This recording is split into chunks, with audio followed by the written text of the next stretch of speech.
তুমি তো বিয়ে করতে যাচ্ছ, হ্যাঁ, তা তুমি কাজ কাম কি করো?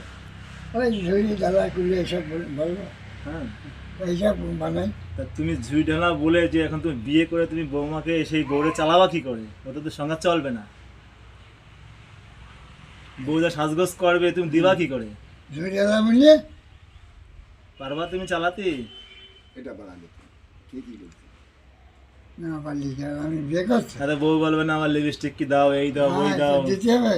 হুম? হ্যাঁ, পারবা তো চালাতে? হ্যাঁ, তাহলে তোমার জন্য আমি মেয়ে দেখবো, ঠিক আছে তো? আচ্ছা ঠিক আছে। তো মেয়ে দেখতে খুব সুন্দর। হ্যাঁ, ওই 10 আর 10 বছর বয়স এরা ডাক্তার। কত ছোট মেয়ে।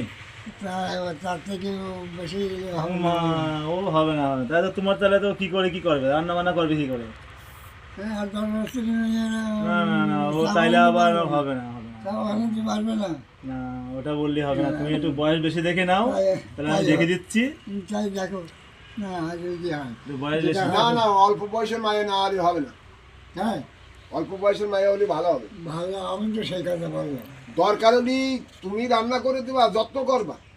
বউ না যত্ন করলে কোনোদিন সে বউ থাকে না। আর দরকার এই হলে তোমার কথা, শেষ কথা। হুম, মানে ছোট মেয়ে তুমি বিয়ে করো, তাই তো? হ্যাঁ, তুমি জিজ্ঞাসা করো কি কি দাবি আছে। আর ছোট মেয়ে তো নিবা, তা তোমার কি দিতে হবে কিছু আবার? দিতে হবে মোটর সাইকেল আর মোবাইল আর 20,000 টাকা। মোটর সাইকেল, আবার তোমার টাকা দিতে হবে 20,000। কিন্তু এখন তো কেউ ফোন দেয় না। না, ফোন না দিলে কি হবে? এখন তো ফোন না দিলে একটা বিয়ে করলে পরে হ্যাঁ। 5 জনকে তো সেবা করাতে হবে।